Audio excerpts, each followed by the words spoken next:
and welcome to today's Decay, where we celebrate births and beginnings of everything important since the dawn of time. This is September 13th edition, coming to you from Harry Houdini's grave, for absolutely no reason whatsoever. Just cuz. And on this day in 1908, Mae Questel was born. I may or may not be pronouncing that correct. She's one of the multiple women who was wrapped up in the Betty Boop court scandal, which is to say, there was this one lady, Helen Kane, who was basically the living Betty Boop before Betty Boop existed, and Max Fleischer probably, but not definitely, but I'd say probably for sure, ripped off her persona and made her into the Betty Boop character. Meanwhile, he hired a bunch of other actresses to pretend like this isn't Helen Kane's thing, and like anybody could have done this, and therefore like he's not ripping off anybody. Mae Questel being one of them. So like they all have that voice, they all like look like her. Helen Kane was really upset and like took Max Fleischer to court over it. It was this whole big to-do. I don't know. They're all fun and add something interesting to the story. If you haven't seen early Max Fleischer cartoons, this would have actually been a good day to set up a 16 projector and show some Betty Boop Halloween cartoons. Maybe we'll do that later tonight.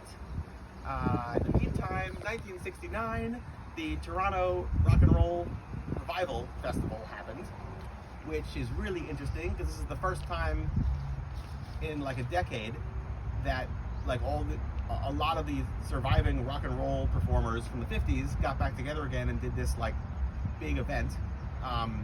It featured Gene Vincent, Bo Diddley, Chuck Berry,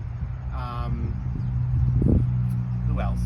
I think Kim Fowley was the MC for the weekend, something like that. Screamin' Lord Sutch performed. Nothing like this had happened. And all these people are like not even that old, and yet like they really hadn't played shows in North America. I mean, like Gene Vincent, for instance, obviously goes to England and Europe and plays to like anybody that will have him at like VFW halls for 10 people. But other than that, like a lot of these people just were like not out of practice, but very much out of the spotlight. And like this was the first time that you'd almost have like an oldies concert out of it, even though they're all like probably, I mean, Gene Vincent dies when he's like 35, right? So all these like oldies performers are probably like 32. But you know, let's dust the cobwebs off and have them perform. Screamin' Lord Sutch, which is like such a weird addition because this is like British stuff coming over to the Americas. So he performed, and what's particularly interesting is Alice Cooper, the Alice Cooper band played, and definitely took in the Screamin' Lord Sutch stage show, and then happened to copy it, like, you know, down to like everything he was doing, pretty much.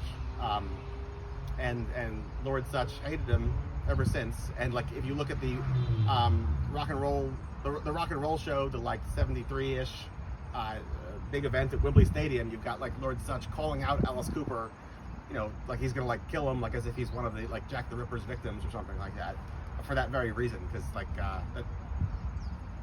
if you're to believe Lord Sutch, that's what happened. How about that? I should frame it that way, because Alice Cooper may have come up with his own version.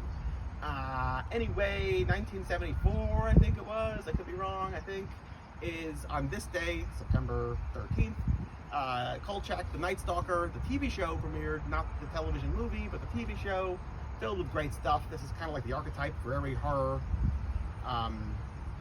mystery TV show, be it like an X-Files thing or something like that. It stands the test of time. Speaking of standing the test of time, on this day, you know the magic word. You know what the magic word of the day is, Mr. Houdini? It's Pee-wee's Playhouse.